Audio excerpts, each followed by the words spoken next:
యోహాను సువార్త 5వ అధ్యాయము 1 నుండి 15 వరకు. అటు తరువాత యూదుల పండుగ ఒకటి వచ్చెను గనుక యేసు యెరూషలేమునకు వెళ్ళెను. యెరూషలేములో గొర్రెల ద్వారము దగ్గర హెబ్రీ భాషలో బెతెస్దా అనబడిన ఒక కోనేరు కలదు. దానికి 5 మంటపములు కలవు. ఆయా సమయములకు దేవదూత కోనేటిలో దిగి నీళ్లు కదిలించుట కలదు. నీరు కదిలింపబడిన పిమ్మట మొదట ఎవడు దిగునో వాడు ఎట్టి వ్యాధి గలవాడెనను బాగుపడును గనుక ఆ మంటపములో రోగులు, గ్రుడ్డివారు, కుంటివారు, ఊచకాలు చేతులు గలవారు గుంపులుగా పడి ఉండిరి. అక్కడ 38 ఏండ్ల నుండి వ్యాధి గల యొక్క మనుష్యుడుండెను. యేసు వాడు పడినుట చూచి వాడప్పటికి బహుకాలము నుండి ఆ స్థితిలోనున్నాడని ఎరిగి, స్వస్థపడగోరుచున్నావా అని వాడినడుగగా, ఆ రోగి, అయ్యా, నీళ్లు కదిలింపబడినప్పుడు నన్ను కోనేటిలోనికి దించుటకు నాకు ఎవడనూ లేడు గనుక నేను వచ్చినంతలో మరి ఒకడు నాకంటే ముందుగా దిగునని ఆయనకు ఉత్తరమిచ్చెను. యేసు, నీవు లేచి నీ పరుపెత్తుకొని నడువమని వానితో చెప్పగా, వెంటనే వాడు స్వస్థత నొంది తన పరుపెత్తుకొని నడిచెను. ఆ దినము విశ్రాంతి దినము గనుక యూదులు, ఇది విశ్రాంతి దినము గదా, నీవు నీ పరుపెత్తుకొన తగతే అని స్వస్థత నొందదగిన వానితో చెప్పిరి. అందుకు వాడు, నన్ను స్వస్థపరిచిన వాడు నీ పరుపెత్తుకుని నడువమని నాతో చెప్పిందనెను. వారు, నీ పరుపెత్తుకుని నడువమని నీతో చెప్పిన వాడెవడని వానిని అడిగిరి. ఆయన ఎవడో స్వస్థత నొందిన వానికి తెలియలేదు. ఆ చోటును గుంపు కూడి ఉండెను గనుక యేసు తప్పించుకొని పోయినను.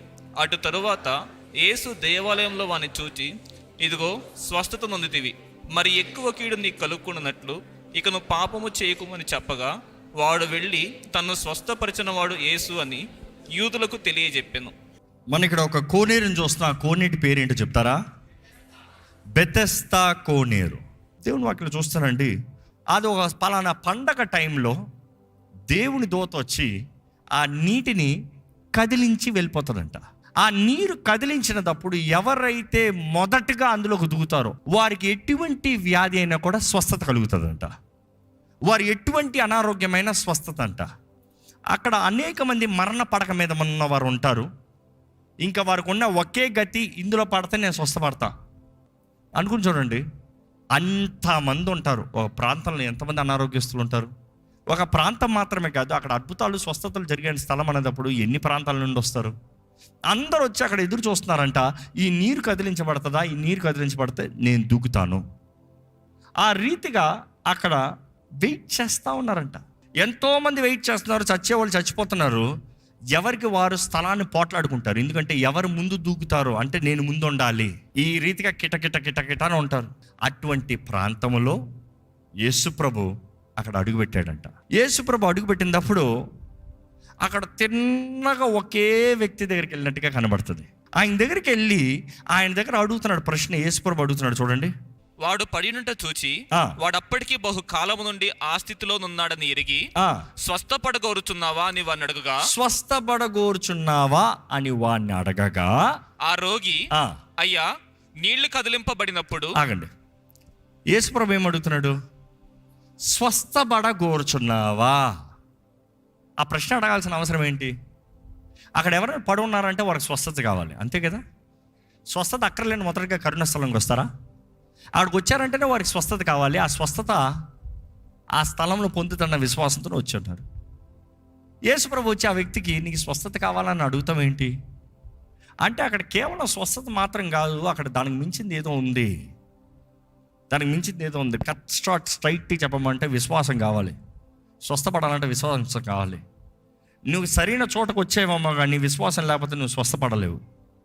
మీ జీవితంలో దేవుడు మీ జీవితంలో చేసే కార్యాలు సాధ్యము, కానీ మీకు విశ్వాసం లేకపోతే జరగదు. Do you have faith? మీకు విశ్వాసం ఉందా?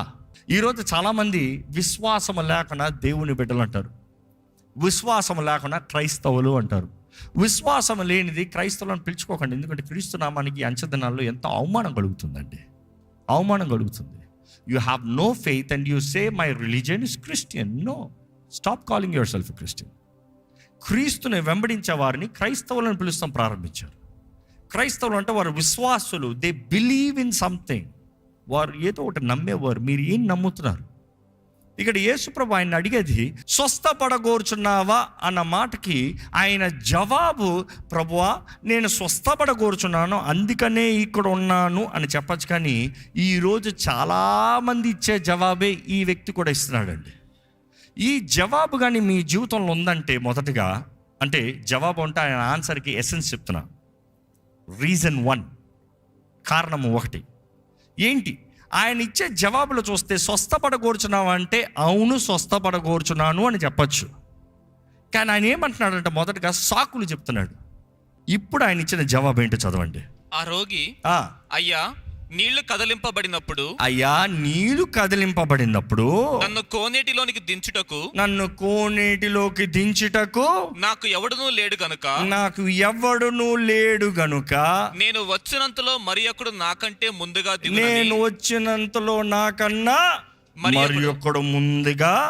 దిగునని ఆయనకు ఉత్తరం ఇచ్చాను. ఈరోజు చాలా మంది చెప్పేది అదే, it is not my fault, don't blame me. నన్ను నేరం మోపద్దు. ఇంకోటి తీసుకున్నాడు, వాడిది తప్పు, వాడు నాకన్నా ముందు వచ్చాడు, వీడు తీసుకున్నాడు కాబట్టి నాకు లేదు. ఈరోజు చాలామంది అండి మన నేరాలని మనం ఒప్పుకోకుండా వాడు ఈడు ఆడు. నిజంగా 38 సంవత్సరములు నువ్వు అంత కాలంగా అక్కడ ఉన్న వ్యక్తివి. దూత ఎప్పుడు వస్తుందని తెలుసు, నీళ్ళు ఎప్పుడు కదిలించబడతారు కూడా ఇంచుమించు కాలం తెలుసు. ఎందుకంటే ఆ పలానా పండగప్పుడు, that is what the history says. పలానా పండగప్పుడు, అంతే 365 days కాదు, దట్ సీజన్, ఆ నెల, ఆ మాసం, ఆ ప్రాంతం, ఆ 30 రోజులు, 365 రోజులు గడపలేదు సమయము. 38 సంవత్సరంలో కనీసము ఒక్క పట్టు పట్టి ఆ 30 రోజులు వేచి ఉండలేకపోయావా? 30 రోజులు నీకు నిజముగా కావాల్సిందేందో నీవు పొందుకోలేకపోయావా? దాన్ని బట్టి తెలుస్తుంది ఎంత వాంఛ ఉంది, ఎంత ఆశ ఉంది, ఎంతగా కోరుతున్నారు, ఎంతగా కావాలి. ఈరోజు చాలామంది we take everything for granted. నిజంగా చాలామందికి ఆశ లేదు కాబట్టి వారు పొందుకుంటలేదండి. అందుకని యేసుప్రభు ఈయన అడిగిన ప్రశ్న కూడా చూస్తే, అసలు ఇంతకాలం ఉన్నావు నిజంగా స్వస్థపడ కోరుచున్నావా? ఇంతకాలం ఉన్నావు నిజంగా నీ స్వస్థత కావాలా? ఇంతకాలం ఉన్నావు నిజంగా దాని కొరకే ఇక్కడ ఉన్నావా, లేకపోతే ఎవరు లేరని ఊరికి ఇక్కడ పడున్నావా? ఎందుకంటే ఈరోజు చాలామంది we try to stay in the comfort zone, excuses. మీ జీవితము ఎంతకాలంగా అదే స్థలంలో అదే రీతిగా అదే బ్రతుకుతున్నారు? పరీక్షించుకోండి. ఆయన 35 సంవత్సరాలు, కొంతమందికి 5 సంవత్సరాలు, కొంతమందికి 10 సంవత్సరాలు, కొంతమందికి 3 సంవత్సరాలు, లేకపోతే కొంతమంది సంవత్సరం నుంచి అట్లే ఉంది, ఏ ఎదుగుదల లేదు. ఎలా ఉంది మీ బ్రతుకు? కారణం ఏంటి? కరుణించే దేవుడు లేడా? కరుణించే దేవుడు కరుణించేటప్పుడు మీరు చేసే పని ఏంటి? What is your excuse? Because we have lot of excuses. ఈ రోజు మీకు మీరు ఛాలెంజ్ ఇచ్చుకోవాలి. తప్పును ఒప్పుకుంటున్నారా, తప్పుకి సముదాయించుకుంటున్నారా? ఈరోజు చాలామంది వీ జస్ట్ గివ్ ఎక్స్క్యూజెస్. ఈ మాట మరలా రిపీట్ చేస్తున్న కారణం ఏంటంటే, stop giving excuses right from now. మీకు ఎక్స్క్యూజ్లు ఇస్తాం బదులు సారీ అని ఒప్పుకోండి, బెటర్. ఎక్స్క్యూజ్లు ఇస్తాను కన్నా. ఎందుకంటే ఈ వ్యక్తి బలహీనతతో అక్కడ ఉన్నాడు, కానీ అక్కడ 1వ వచనం తెలియజేయబడుతుంది, హీ హ్యాస్ ఇన్ఫర్మిటీ, బలహీనత. ఆయనలో ఏంటో బలహీనత. మీ బలహీనత ఏంటో మీకు తెలుసా? ఎంతమందికి నా బలహీనత నాకు తెలుసండి అంటారు? చేతులు ఎత్తారా? You people are strong, not weak. Because knowing the problem is very easy to find the solution. సమస్య ఏంటో తెలిసినంత వరకు పరిష్కారం సులభం. సమస్య కనిపెడటానికి కష్టం. డాక్టర్స్ కూడా చూడండి, సమస్య ఏంటో తెలిస్తే వైద్యం వెంటనే చేయొచ్చు. ఆ సమస్య ఏంటో కనుక్కుంటానికి టెస్టుల తర్వాత టెస్టులు, ఏ చేసినా ఏంటో అర్థం కావట్లేదు అంటారు. ఈరోజు చాలామందికి వారి బలహీనతలు తెలియదు అంటున్నారు. ఎలా బలపరచారు? దేవుడు వాకి తెలియజేస్తుంది, మన బలహీనతలను ఆయన బలంగా మారుస్తాడంట. Your weakness he will strengthen. ఎలాగ మారుస్తాడు? మనం ఎప్పుడైతే బలహీనమో అప్పుడు బలవంతులమే అని చెప్తుంది వాక్యం. ఎందుకంటే పౌలు చెప్తలేదా? ఇందుకు ఆయన కృప, ఆయన కరుణ, కానీ అది ఆత్మ ద్వారముగా మనం బలపరచబడుతున్నాం. అంటే మన బలహీనతని బలంగా మారుస్తాడంట. ఇక్కడ ఈ వ్యక్తి బలహీనతలు ఉన్నాడు, స్వస్థపడకూర్చున్నావా అంటే సాకుల్లో ఉన్నాడు. ఆయన ఏంటంటే ఎప్పుడు అడుగు తీసినట్టుగా కనబడతలే. అందుకని యేసు ప్రభు కూడా ఆ వ్యక్తికి స్వస్థత చెప్పేటప్పుడు ఏమని చెప్పాడు? నువ్వు స్వస్థపడ్డావయ్యా, థ్యాంక్ యూ అని పోయాడా? నీ పడకెత్తు, నువ్వు లేచి నీ పడకెత్తు, నువ్వు ఏదైతే చేయకుండా ఇంతవరకు స్వస్థత పొందలేదో అది ఇప్పుడు చెయ్యి, నీకు స్వస్థత. నువ్వు పడకెత్తాలి, నువ్వు పని చేయాలి. విశ్రాంతి దినం భలే సాకులు చెప్తావులే, ఎత్తు. ఎందుకంటే నీ విశ్వాసం పరిపూర్ణమవుతానికి ఎత్తి చూపి, నీ కార్యము పరిపూర్ణమవుతానికి ఎత్తి చూపి. Do what you're suppose to do, stop giving excuses. సాకులు ఇస్తాం ఆపు, సాకులు ఇస్తాం ఆపు. ఎందుకంటే ఇక్కడ చూస్తానండి, ఆ వ్యక్తికి యేసు ప్రభు ఏమని చెప్తున్నాడు చదవండి. యేసు నీవు లేచి నీ పరుపెత్తుకుని నడువమని వానితో నీవు చెప్పగా, లేచి నీ పరుపెత్తుకుని నడు.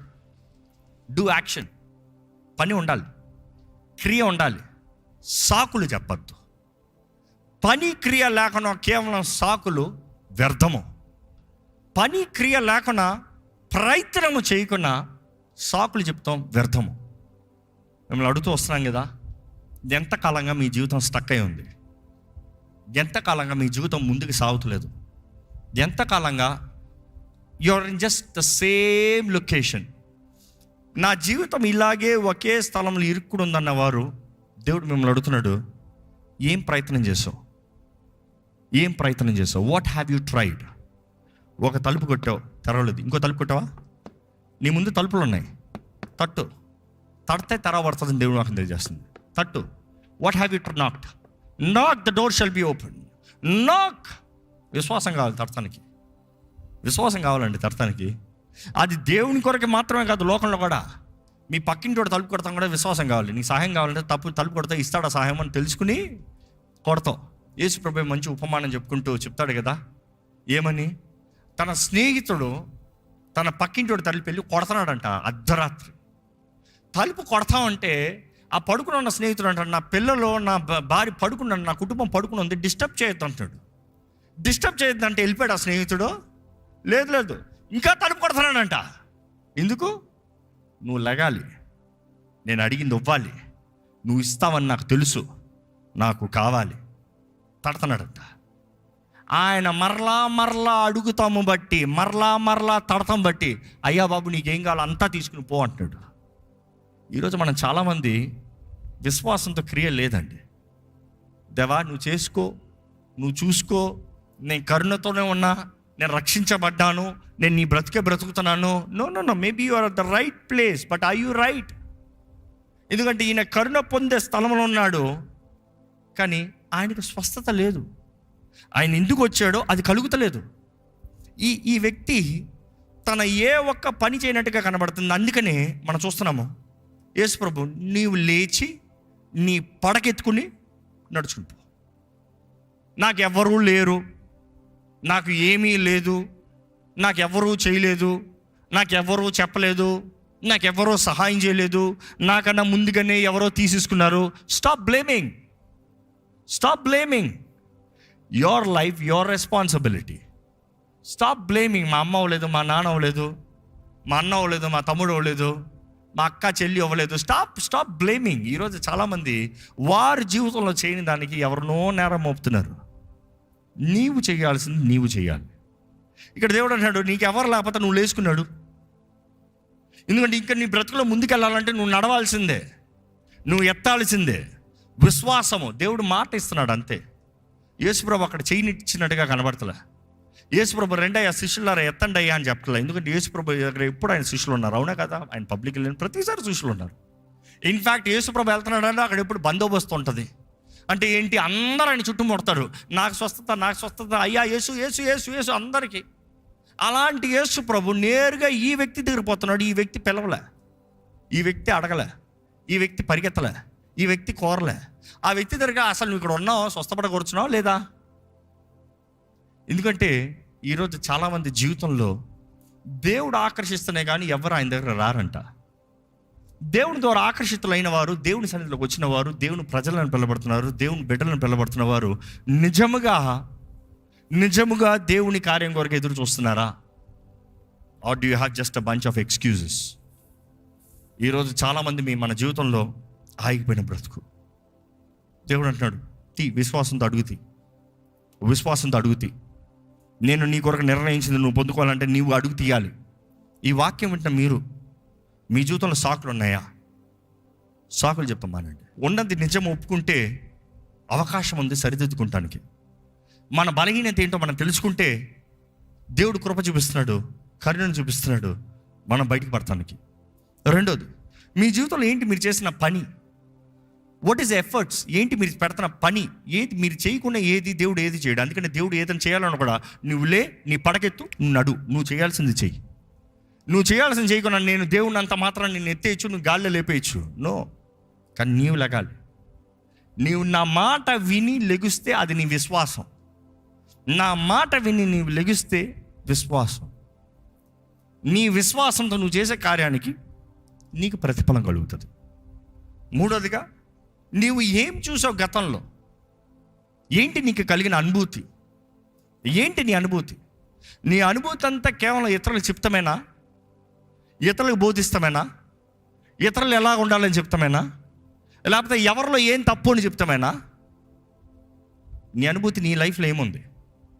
38 సంవత్సరాలు ఒక మనిషి కాకపోతే ఒక మనిషి దూకుతూనే ఉన్నాడు. వీళ్ళందరూ ఎలా దూకారు? వారు చేసింది ఏంటి, నేను చేయింది ఏంటి? వారు చేసి బాగుపడింది ఏంటి, నేను చేయకుండా బాగుపడకపోతాం ఏంటి? ఇందువల్ల నేను చేయలేకపోయినా వారు చేయగలిగారు. ఆ కాలము, ఆ సమయం వచ్చేటప్పుడు, ఆ యుద్ధ సమయము, లేకపోతే ఆ పోరాట సమయం, లేకపోతే ఆ పరీక్ష సమయం వచ్చేటప్పుడు నేను సిద్ధంగా ఉన్నానా? మనం పరీక్షించుకోవాలి. ఎందుకంటే మనము ఎరిగిన వారుగా, వాక్య జ్ఞానం కలిగిన వారుగా, వాక్యం ద్వారా ఎదిగిన వారుగా మనం ముందుకెళ్ళాలంట. మీకు అడుగుతున్నాడు దేవుడు, స్వస్థపడ కోరుచున్నావా? ఈరోజు మీ ట్రాన్స్లేషన్ చెప్పాలంటే, జీవితంలో బాగుపడ కోరుచున్నావా? అసలు పరలోక రావాలని, ఆ పరలోక రాజ్యానికి చేరాలని ఆశ ఉందా? నేను నీకు ఈ భూమిలోకి ఇచ్చిన వాగ్దానాలను నువ్వు స్వతంత్రించుకోవాలని ఆశ ఉందా? నీ జీవితంలో ఎదగాలని ఆశ ఉందా? నీవు ఫలించాలని ఆశ ఉందా? క్రైస్తవుడివే కాదంటలేదు, ఆలయానికి వస్తున్నావు కాదంటలేదు, వాక్యం చదువుతున్నావు, ప్రార్థన చేస్తున్నావు కాదంటలేదు, కానీ నిజంగానే చేస్తున్నావా? ఆచారంగా చేస్తున్నావా? ఎందుకంటే చాలామంది అండి, ఒక ఉదాహరణకు అడుగుతాను. 3 గంటలకు లేచి గత ఫ్రైడే చెప్పా, 10 నిమిషాలు ప్రార్థన చేయమన్నా. చేసిన వారంటే చేతులు ఎత్తారా? Praise God, at least there are few. But what about others? 3 గంటలకి ఏం పని? 3 గంటలకి ఏంటి అంత బిజీ? 3 గంటలకు వంట, 3 గంటలకు వర్క్, నైట్ షిఫ్ట్ తప్ప 3 గంటలకి ఏంటి అది? That is the reason. Do you really desire? నిజంగా ఆశ ఉందా ప్రభు చేయాలని? ఎందుకంటే దేవుని అక్కడ చూస్తే ఉపవాస ప్రార్థనా శక్తి అది ఇంకో లెవెల్. యేసు ప్రభు అంటాడు, ఇటువంటి దెయ్యములు ఉపవాస ప్రార్థన ద్వారంగా మాత్రమే పోతాయి అంటాడు. నిజంగా ఎప్పుడు అది కరెక్ట్గా ఉపవాస ప్రార్థన, అందుకని కార్యం జరుగుతుంది. Don't blame God. Just because you're Christian it won't happen. Just because you use the name of Jesus it won't happen. యేసు నామములో అధికారం ఉంది, కానీ వాడేవాడు బట్టి ఉంది. వాడేవాడి జీవితంలో ఆ అనుభూతి ఉండాలి. నిజంగా 3 గంటల ప్రార్థన ప్రారంభించిన వారు కొంతమంది చేతులు ఎత్తారు. నాకు దీవెనకరంగా ఉంది అని చెప్పేవారు ఉంటే చేతులు ఎత్తారా అండి? Praise God. I'm challenging you, try doing it for 45 days. See the realms that are changing. మీ జీవిత అనుభూతి ఎలా మారుతుందో చూడండి. అది ఒక అలవాటు చేసుకుని చూడండి. మీ జీవితంలో మీకు దేవునికి ఆ సంభాషణ అధికమవుతుంది. ఎందుకంటే నువ్వు నిద్రపోతున్నావు, మెలకుగా ఉన్నావు కాదు. కాలము సమయం తగినట్టుగా దేవుడు అన్నిటికీ నియమించాడు. అది దూతలు పరిచయం చేసే సమయం, దూతలు పోరాడే సమయము. దూతలు పోరాడే సమయంలో నువ్వు ప్రార్థన చేయి, కార్యం జరుగుతుంది. నీకు అనుకునేటప్పుడే కావాలంటే రాదు. ఎందుకంటే బెతెస్దా కొన్నారు కూడా అంతే కదండి. అక్కడ దూత వచ్చేటప్పుడే నువ్వు దూకాలి. నువ్వు దూకేటప్పుడు దూత రాదు. 38 సంవత్సరాలు అక్కడ కూర్చున్నాడు, నాకెవరూ సహాయం చేయలేదు. దేవుడు అంటాడు, లే పడకెత్తున్నాడు, పో, నువ్వు చేయి పని. ఎవడు చేయడు, నీ కొరకు ఎవడో చేయడు. ఈరోజు చాలామంది పలానా సేవకుడు చేస్తే, పలానా వ్యక్తి చేస్తే, ఎవరు చేసినా వ్యర్థమే. మీకు విశ్వాసం లేకపోతే, మార్క్ మై వర్డ్స్, ఎంత గొప్ప అభిషక్తులు ఉన్నా, ఎంత పెద్ద ప్రార్థన పరులు ఉన్నా, ఎవరు చేసినా వేస్ట్. మీకు విశ్వాసం లేకపోతే, మీకు ఆవగించేంత విశ్వాసం అంటే ఎవరు చేయక్కర్లే, ప్రభువా అంటే చాలా అయిపోతుంది. You need have to faith, విశ్వాసం. ఇక్కడ ఈ మనిషి సాకులు చెప్తూ స్వస్థపడి కూర్చున్నావా అంటే ఎస్ నో లేదు, బలహీనతను ఒప్పుకోవట్లేదు. నాకెవరు రాలేదు, నాకన్నా ముందు వెళ్ళిపోయారు, నా దాలు తీసుకున్నారు, సాకులు. ఈరోజు ఈ వాక్యం విన్న మీరున్న పరిస్థితి మీరు గ్రహించుకోండి. ఎవరు ఎక్కడ ఏంటి విమర్శలు ఆపేయండి, ఎక్స్క్యూజెస్ ఆపేయండి. Stop blaming people, take responsibility. మీ తప్పు మీ బాధ్యత, ఇతరులని నేరం మోపకండి. Your mistake is your responsibility. Take accountability and responsibility. Ask God, దేవా నీ దయ దయచే, నీ కరుణను దయచే, నన్ను క్షమించు, నన్ను సరిదిద్దు. దయచేసి స్థలంలోంచి ఒక చిన్న ప్రార్థన చేద్దామండి. మన బ్రతుకు ఎలాగుందో, మన జీవితం ఎలాగుందో ఒకసారి దేవుని వైపు చూస్తూ, ప్రభువా నన్ను కరుణించువా, ఇంతవరకు సాకులు బ్రతికయ్యా, ఇంతవరకు ఏదో ఒకటి నేరాలను మోపుతూ బ్రతికనయ్యా, ఇప్పుడు నా బలహీనతలకి ఇంకోళ్ళు సాకుని చెప్తా కూర్చున్నానయ్యా, కానీ ప్రభువా నా పరిస్థితిని అర్థం చేసుకుంటానయ్యా, నాకు శక్తి దయచే ప్రభువా, నన్ను బలపరిచే క్రీస్తుని బట్టి నాకు సమస్తము సాధ్యము. నీవు నన్ను బలపరుస్తూనే కానీ నేను ఏది చేయలేనయ్యా. ఎవరు చేసిన వ్యర్థమే, మనుషుల సహాయము వ్యర్థము ప్రభువా. నిన్ను నమ్మి ఉన్నాను, నీ మీద ఆశ్రయిస్తున్నాను, నిన్ను మీద ఆధారపడుతున్నాను. You are faithful and you can do it Lord. నీవే చేయి ప్రభా, నీవే చేయి ప్రభా, నీవే చేయి ప్రభా. దేవా నేను చేయాల్సింది నేను చేస్తాను. నా జీవితంలో కావాల్సిన క్రమశిక్షణ దయచేయి, నా జీవితంలో కావాల్సిన ఎదుగుదల దయచేయి, నాకు బాధ్యత కలిగిన జీవితాన్ని దయచేయి. మీ జీవితంలో ఎంత కాలం వ్యర్థంగా పోతుందండి. మేబీ దేవుడు మిమ్మల్ని దగ్గరగానే పెట్టాడేమో, మీరు చేయగలిగిన పరిస్థితుల్లో ఉన్నారేమో. ఒక అవకాశం కాకపోతే ఇంకొక అవకాశం దేవుడు కంటిన్యూస్గా ఇస్తున్నాడేమో. కానీ మీరు పోగొట్టుకున్నవారైతే ఈరోజు దేవుడే వచ్చి అడుగుతున్నాడేమో, అసలు స్వస్థపడకూర్చున్నావా, నీ జీవితం బాగుపడకూర్చున్నావా, గమ్యం చేరకూర్చున్నావా, వర్ధిలో కూర్చున్నావా, నా రాజ్యం చేరకూర్చున్నావా. ఈరోజు what is that you truly desire? ఏంటది మీరు నిజంగా ఆశపడేది? ఏంటది నిజంగా మీరు ఆశపడేది? ఏంటది మీ దృష్టి? దేని కొరకు తపన పడుతున్నారు? దేని కొరకు బ్రతుకుతున్నారు? ఏది సాధించాలని చూస్తున్నారు? ఎలాగుంది మీ కుటుంబ జీవితం? ఎలాగుంది మీ వ్యక్తిగత జీవితం? ఎలాగుంది మీ యవన జీవితం? శరీరాశ, నేత్రాశ, జీవపు డంబం పైన జయం కలిగిన వారు ఉన్నారా? ఈరోజు దేవుని వాక్యం వింటూ కూడా చూసుకోదాంలే, పర్వాలేదులే, పోనీలే, అవుతుందిలే, జరుగుతుందిలే అన్న రీతిగా భావిస్తున్నామా అండి? నేత్రాశ, అపోవాదంటాడు, నమస్కరించి అన్నీ చేస్తాను నీకు. నేత్రాశ, చూసి ఇవన్నీ అడ్డదారులు సంపాదించుకుంటాం. నేత్రాశ, జయం కలిగిన వారికి ఉండాలంట, దృష్టి కలిగిన వారికి ఉండాలంట. మన బ్రతుకు ఏంటి? మన గమ్యం ఏంటి? మనం సాధించవలసింది ఏంటి? దేవుడు మనకు వాగ్దానం చేసింది ఏంటి? నేత్రాశ, జయం కలిగి ఉండాలి. దేవుని వాగ్దానాలను నమ్మాలండి. దృశ్యములు అదృశ్యములు, అదృశ్యములైనవి దృశ్యములు. Looking at the unseen. జీవపు డంబము ఏంటిది? మన గర్వం. దేనికి గర్విస్తున్నారు? ఏంటి? దేనిపైన గర్వం? దేన్ని చూసి అతిశయిస్తున్నారు? మనం ఎందుకన్నా అతిశయించాలంటే అది క్రీస్తుని బట్టేనంట. మన అతిశయిస్తానికి కారణము క్రీస్తేనంట. నేనని చెప్తానికి ఏది లేదయ్యా, నీ కృపయే ప్రభువా. నాదని చెప్తానికి ఏది లేదు ప్రభువా, అంత నీ కృపయే ప్రభువా. నీ కృపే కావాలయ్యా, నీ కృపే చాలు ప్రభువా. నీ కృప లేనిది నేను బ్రతకలేను ప్రభువా. ప్రభువా నాకు కావాల్సింది నీ కృపే, నీ కృపే. నీ కృపలో, నీ కనికరముతో, నీ దయతో, నీ దాక్షిణంతో నన్ను బ్రతికించు ప్రభువా. కానీ ప్రభువా నేను వింటానయ్యా, నేను లోబడతాను ప్రభువా, నేను అడుగు తెస్తాను ప్రభువా. నీవు మాట ఇస్తే, నీవు సెలవిస్తే నేను చేస్తాను ప్రభువా. చెప్పండి ప్రభువా, చెప్పు అయ్యా, నేను వింటానయ్యా. నువ్వు చెప్పు ప్రభువా, నేను వింటాను ప్రభువా. నేను లోబడతాను ప్రభువా, నువ్వు చెప్పు ప్రభువా. దేవుడు మీతో మాట్లాడుతున్నాను నమ్మితే దేవుని చేతుల్లో సమర్పించుకోండి. చెప్పిన ప్రభా, ఇంక నేను సాకులు చెప్పనయ్యా, ఒప్పుకుంటానయ్యా. సాకులు చెప్పనయ్యా, నువ్వు ఉన్న మాట చెప్తాను ప్రభా. నా బలహీనతలు ఒప్పుకుంటాను, సరిదిద్దుకుంటాను. నా ప్రయత్నాలు నేను చేస్తానయ్యా. నేను నీ వాక్యం చెప్పినది నేను చేస్తాను ప్రభా. లోబడతానయ్యా. ఏముందిలే అన్నను, అలవాటు బ్రతుకను, లోబడతాను ప్రభా. పరిశుద్ధ ప్రేమ తండ్రి, మా మొరను ఆలకించయ్యా, మా ప్రార్థనలు ఆలకించు ప్రభా. అయ్యా మరి ఈరోజు ఈ విత్తన వాక్యాన్ని ముద్రించి మా జీవితంలో సాకులు ఉండనవద్దు అయ్యా, సనుగులు గొడుగులు ఉండనవద్దు అయ్యా. సాకులు మా జీవితంలో అంతమే నాశనమే కదా ప్రభువా. అయ్యా, కరుణ చూపించే దేవుడు ఉన్నావు, కరుణ చూపిస్తున్నావు కాబట్టి మేము ఇంకా బ్రతుకున్నాం ప్రభువా. అయ్యా, నీ కరుణ స్థలము అయ్యా, నీ కృప ద్వారంగా మేము నడిపించబడి జీవించే జీవితాన్ని దయచి క్షమించే దేవుడు అయ్యా, మరొక అవకాశాన్ని ఇచ్చే దేవుడు అయ్యా. ఈరోజు నీ సన్నిధిలోకి వచ్చిన ప్రతి ఒక్కరిని ఎరుగున్నావు ప్రభువా. ఈ సంఘంలో అడుగు పెడుతున్న ప్రతి ఒక్కరిలో, ఈ ప్రాంతంలో, ఈ ఆలయంలో అడుగు పెడుతున్న ప్రతి ఒక్కరిలో నీ ఆత్మ కార్యం జరగాలని పెడుకుంటాను అయ్యా. అయ్యా, నీ ఆలయం అంటే అయ్యా అది బిల్డింగ్లు కాదు కదా ప్రభువా.